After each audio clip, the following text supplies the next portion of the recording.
दोस्तों नमस्कार।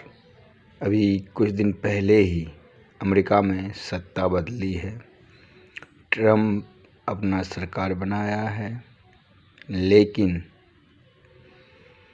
परीक्षा यहाँ भारत के प्रधानमंत्री को देना है।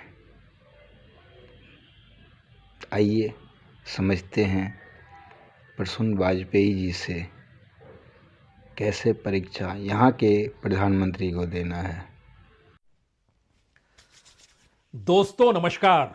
सत्ता बदली है अमेरिका में, लेकिन परीक्षा भारत के प्रधानमंत्री नरेंद्र मोदी को देनी है, क्योंकि भारत की अर्थव्यवस्था को संभालने के लिए बीते 10 वर्षों में जो भी रास्ता प्रधानमंत्री मोदी ने पकड़ा, वो रास्ता एक वक्त ट्रंप के साथ खड़े होने का था। वो रास्ता एक वक्त ट्रंप का साथ छोड़कर बाइडेन सरकार के साथ चलने का था। वो रास्ता एक वक्त चीन के खिलाफ खड़े होकर रशिया से बहुत ज्यादा निकटता दिखाने का था। वो रास्ता धीरे धीरे ब्रिक्स की मजबूती की दिशा में भी बढ़ गया, और वो रास्ता अमेरिका के साथ एक्सपोर्ट इंपोर्ट के बीच भारत अमेरिका में जितना माल बेचने लगा, उसका बहुत ज्यादा लाभ भारत की इकोनॉमी पर पड़ने लगा।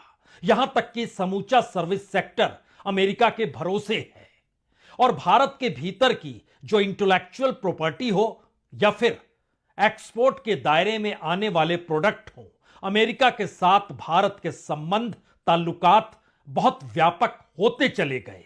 लेकिन इस दौर में ब्रिक्स के साथ गठजोड़ जिस स्थिति में भारत ने बनाया और संदेश बहुत साफ तौर पर दिया, अगर ब्रिक्स का विस्तार होता है तो फिर दुनिया के सामने अमेरिका के समानांतर ब्रिक्स सबसे बड़ी चुनौती के साथ दुनिया में नए पावर सेंटर के तौर पर खड़ा हो सकता है।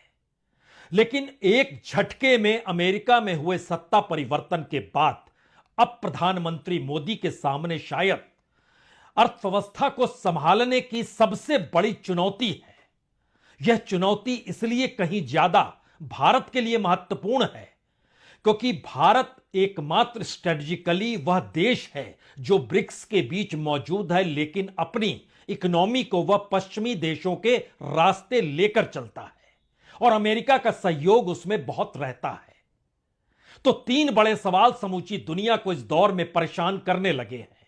क्या वाकई अमेरिका का नया रुख अमेरिका फर्स्ट के आश्रय दुनिया के तमाम एक्सपोर्ट इंपोर्ट या व्यापारिक संबंधों में खलल डालने वाले होने वाले हैं?